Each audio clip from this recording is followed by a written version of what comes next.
More than 60 years of waiting. 8 months of construction. Approximately 1 million cubic meters of water. Burkina Faso has inaugurated the Pô-Kapro Dam, a project presented as a weapon against seasonal water shortages, food insecurity, and dependence. But concrete does not create food. Stored water must still reach fields, livestock, fish farms, and families. Pumps, canals, access rules, maintenance, and markets will decide the real outcome. The ceremony proved Burkina Faso could finish the structure. Now the country must prove it can turn captured water into lasting national capability. The ceremony at Pô-Kapro proves that one physical structure now exists. On July 25, 2026, Ibrahim Traoré officially inaugurated the dam after a reported 8 months of construction. The project was financed through Burkina Faso's national budget and carried out by the National Office of Dams and Agricultural Hydro Development, known as ONBAH. Post-inauguration reports describe an embankment nearly 700 meters long and storage of approximately 1 million cubic meters of water. The announced objectives include drinking water agriculture, livestock fish farming, and employment for young people benefits that must still be measured carefully after full commissioning begins. Those figures establish the scale of the structure. They do not yet establish its agricultural result. The available reporting does not confirm how many hectares are already irrigated, how many households receive water, how much production has increased, how much remains available at the end of the dry season, or how many permanent jobs the dam has created. That difference matters. An inauguration proves completion. It does not prove distribution, maintenance, productivity, or long-term impact. The original footage shows Traore at the site of the ceremony, the reservoir, the dam structure, and the public presentation of the project. Those images are valuable because they confirm that this is not only a policy announcement, but the footage should be treated as evidence, not as the entire story. Tell us what country you are watching from and subscribe as we test whether Burkina Faso's new infrastructure becomes lasting production. Because the strongest claim is not that a wall was built. It is that national financing, a national institution, local technical capacity, and public machinery were organized to complete a project communities had awaited for decades. That is the first proof of self-reliance. The next question is harder. What changed inside Burkina Faso's construction system? And can the same capability be repeated beyond one dam? This dam matters because water is one of the hidden limits on Burkina Faso's agricultural ambition. Rain may arrive intensely for a few months and then disappear when crops, livestock, and households still need it. When that water escapes downstream or evaporates from unprotected ground, the country loses more than moisture. It loses planting time, animal health, fish production, rural income, and the chance to keep communities economically active through the dry season. Pô-Kapro is designed to interrupt that cycle. Approximately 1 million cubic meters of stored water could support drinking needs, irrigation, livestock, fish farming, and new opportunities for young producers. That is the promise presented around the inauguration. But stored water is only potential. It does not become food until it reaches productive land at the right time, in the right quantity, and under rules that people can trust. A reservoir may be full while nearby farmers lack pumps, canals credit seeds, or access rights. A fishing zone may be announced while storage, transport, and buyers remain unprepared. And water intended for several uses can become politically difficult when the dry season grows longer. The deeper meaning of the dam is therefore not simply that Burkina Faso captured rain. It is that the country is trying to convert a domestic natural resource into year-round productive capacity. Rain that leaves creates dependence. Water that is captured, managed, and delivered can become resilience. But the structure alone cannot guarantee that transformation. The next question is what changed inside Burkina Faso's institutions, machinery, and construction system to make the project possible? The speed of Pô-Kapro did not come from concrete alone. It came from rebuilding the machinery of execution. In 2024, Burkina Faso restored the National Office of Dams and Agricultural Hydro Development, known as ONBAH, to design, construct, rehabilitate, and manage water infrastructure serving agriculture, livestock, and communities. That decision changed the problem. Instead of treating every dam as an isolated contract, the state began rebuilding a permanent national institution responsible for technical studies, construction capacity, maintenance, and long-term water management. Machinery was another part of the system. In March 2025, the government delivered heavy equipment worth 13 billion CFA francs to ONBAH and Senator, including excavators, bulldozers, graders, rollers, trucks, and support vehicles. That amount was not the reported cost of Pô-Kapro alone. It represented equipment intended to strengthen two national agencies across multiple agricultural and water projects. The distinction matters because self-reliance is not one dam built without any foreign input. It is the ability to finance priorities, organize institutions, deploy machinery, train engineers, and complete projects without waiting indefinitely for an outside actor to take control. Pô-Kapro was reportedly financed through the national budget and implemented by ONBAH. That makes the dam evidence of a new operating model: state financing, national coordination, technical teams, public equipment, and a defined agricultural purpose. But one fast project does not yet prove permanent capability. Machines require fuel, spare parts, operators, workshops, and preventive maintenance. Engineers require access to designs, soil data, safety standards, and inspection tools. ONBAH needs stable budgets, experienced managers, procurement discipline, and enough regional teams to supervise several projects at once. A national institution can reduce dependence only when it learns repairs and improves from one project to the next. Otherwise, new equipment may sit idle. Specialists may remain concentrated in one city, and construction speed may disappear after the first political priority changes. The next proof will be whether the same system can deliver canals, repairs, and new dams beyond one high-profile inauguration site successfully. The real achievement is therefore larger than the dam. Burkina Faso is attempting to move from requesting infrastructure to building an institution capable of delivering it. That is the heart of self-reliance. But national construction capacity still raises another political question. Once the water is stored, who receives access first, and who decides when competing needs cannot all be satisfied? Once water is stored behind the dam, the next question is not how much exists. It is who receives access first.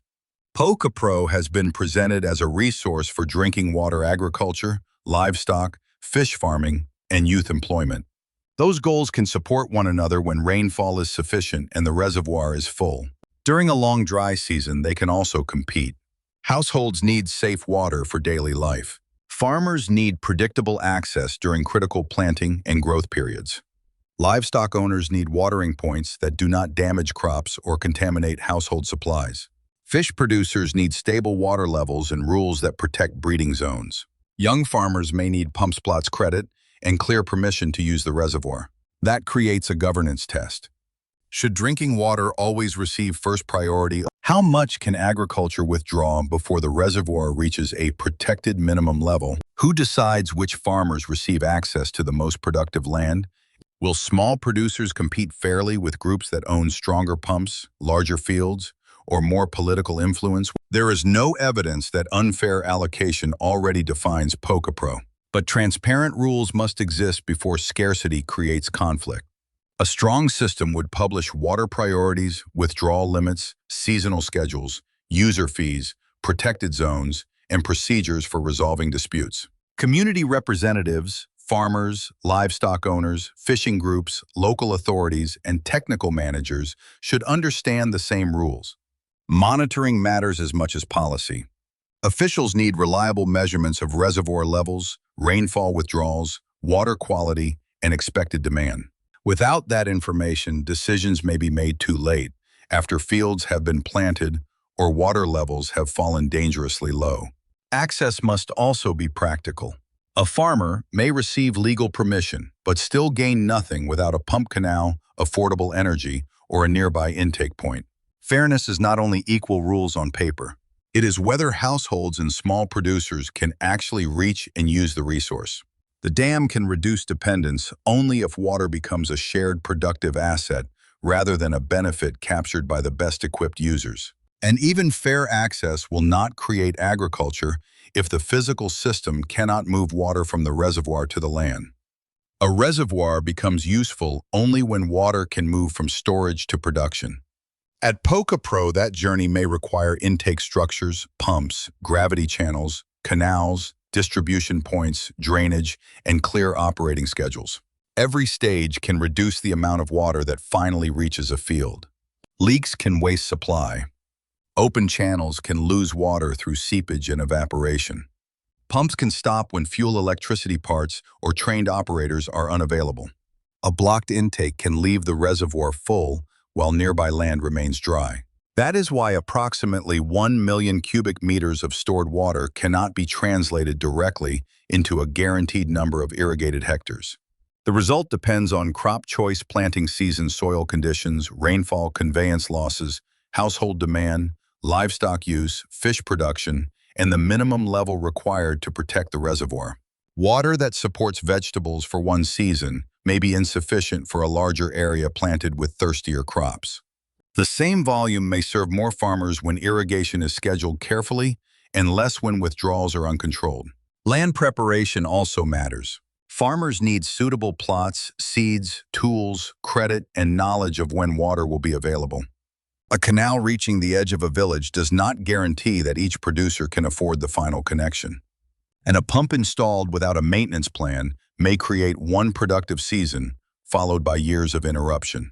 Canals must be inspected before each season. User groups must report damage quickly, and operating records must show whether promised access is reaching small farms rather than only the best-equipped producers nearest the reservoir over time. The strongest system, therefore, measures delivered water, not only stored water. How much leaves the reservoir, how much reaches farms, how much is lost along the route, how many hectares receive reliable irrigation, how many production cycles can continue through the dry season, and how quickly can local teams repair a damaged pump gate or canal. These questions do not weaken the achievement of building the dam. They define the next stage of self-reliance. Burkina Faso has shown that it can organize national financing machinery and technical teams to capture water. Now it must build the service system that delivers that water predictably, fairly, and efficiently. Stored water is an asset. Delivered water is a public service. Productive water is an economic system. And once that water reaches the fields, another challenge begins. Farmers may produce more food than before, but without storage, processing, transport, and buyers, the new harvest can still lose value before it reaches the market. Water becomes national capability only when a larger agricultural system is ready to use it. If Pô-Kapro helps extend production beyond the rainy season, farmers may grow more vegetables, animal feed, and higher-value crops. Fish farming may create another source of food and income. Livestock owners may protect animals through dry months. Young producers may find work around irrigation, transport, maintenance, harvesting, storage, and local trade. But a larger harvest can create a new problem.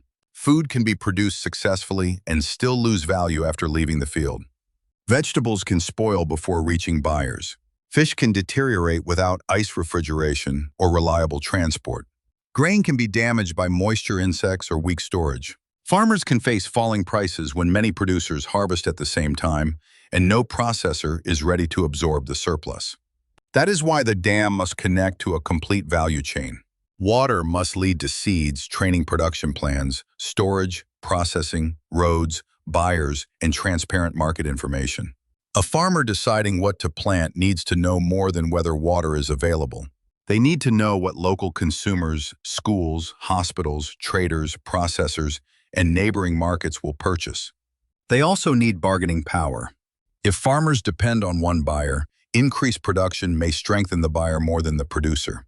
Cooperatives, collection centers, contracts, grading standards, and shared transport can help small producers negotiate more fairly and reduce losses.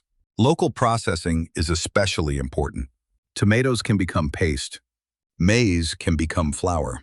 Fish can be cleaned, cooled, smoked, or packaged.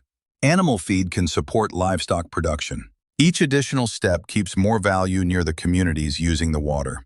This is where the self-reliance story becomes larger than irrigation. The goal is not simply to replace imported food with local harvest for one season. It is to build a system that can produce, preserve, process, transport, and sell food repeatedly. Burkina Faso does not need to copy every agricultural model used in Europe or the United States. But the same functional lesson applies everywhere water creates value, only when the entire chain after the farm is ready. The strongest evidence will therefore be lower post-harvest losses, more local processing, stable farm income, reliable market access, and food prices that remain affordable. A successful dam should not create mountains of unsold produce for farmers, workers, consumers, and future generations across communities. It should create a regional production system capable of turning water into food, food into income, and income into lasting local capacity. And even that system will weaken if the reservoir is not protected, inspected, repaired, and managed through years of drought, sediment, and changing rainfall. A dam becomes a long-term asset only when maintenance continues after the inauguration. Water infrastructure ages quietly. Sediment can reduce storage capacity. Erosion can weaken banks. Vegetation can obstruct inspection. Gates, spillways, pumps, and drainage systems can fail when parts are unavailable or repairs are delayed. Extreme rainfall can place sudden pressure on the structure. Longer dry seasons can reduce the water available for every promised use. These risks do not mean Pô-Kapro is failing. They define the maintenance test that begins after construction. Burkina Faso has recognized the problem of aging and silted reservoirs through national rehabilitation programs. That matters because a dam can look impressive while gradually losing the volume that made it useful. Self-reliance therefore requires more than building machinery. It requires inspection teams, maintenance budgets, dredging equipment, safety records, replacement parts, trained operators, and responsibility for every fault. Local communities have a role. Farmers, livestock owners, fishing groups, and residents are often the first to notice leaks, blocked channels, damaged banks, declining water quality, or unauthorized withdrawals. A reporting system should allow those warnings to reach technical managers. Watershed protection is important. If upstream land is degraded, heavy rain can carry more soil into the reservoir. That sediment reduces storage and can shorten the project's useful life. Protecting vegetation, managing erosion, and controlling land use around the catchment may be as important as repairing concrete. Climate variability makes planning harder. The reservoir must be managed during years of abundant rainfall and years when inflow is weak. Officials need reliable data on rainfall reservoir levels, sediment withdrawals, and demand before making decisions. The strongest system is not one that promises the dam will never face problems. It is one that detects problems, finances, repairs, protects the watershed, and keeps the structure useful through changing conditions. The dam did not become self-reliance on inauguration day. It becomes self-reliance when Burkina Faso teams can inspect repair dredge, manage, and finance it year after year. 5 years from now, the verdict will depend on what the water is still producing locally. The Pô-Kapro Dam has delivered one visible result. The structure was completed, inaugurated, and placed into service after a reported 8 months of construction. That is the first layer what has been delivered. The second layer is what remains unproven. The available reporting does not yet establish how many hectares receive irrigation, how many households gain practical access, how much agricultural production increases, how many permanent jobs remain, or how much water survives through the driest months. Those outcomes must be measured, not assumed. The third layer is the 5-year test.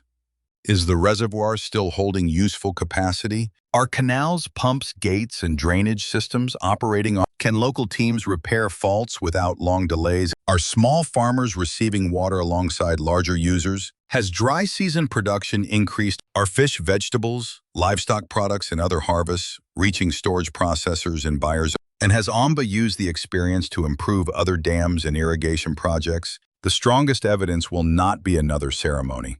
It will be reliable water delivery lower, post-harvest losses, stable farm income, lasting jobs, protected infrastructure, and communities that can produce beyond the rainy season. Pô-Kapro deserves recognition as evidence that Burkina Faso can finance, organize, and complete nationally directed infrastructure. But one dam does not prove food sovereignty. The larger victory depends on whether national machinery becomes national capability, whether stored water becomes productive water, and whether productive water becomes affordable food and durable income. The inauguration proved that Burkina Faso could finish the structure. The next 5 years must prove that it can manage the water, support farmers, maintain the dam, and repeat the system. Traore's real victory will not be 1 million cubic meters behind a wall. It will be what continues flowing after the cameras leave. Disclaimer: this video is produced for documentary, educational, and analytical purposes. It examines officially announced projects, stated capacities, investment estimates, potential economic benefits, and implementation risks. The announced 120 megawatt capacity and estimated 133 billion CFA investment relate to a project that has been launched but has not yet been completed or commissioned. They should not be interpreted as verified operating output or final project cost. This analysis distinguishes between completed infrastructure, announced objectives, projected capacity, and results that still require verification over time. It does not claim that Burkina Faso has already achieved complete energy independence.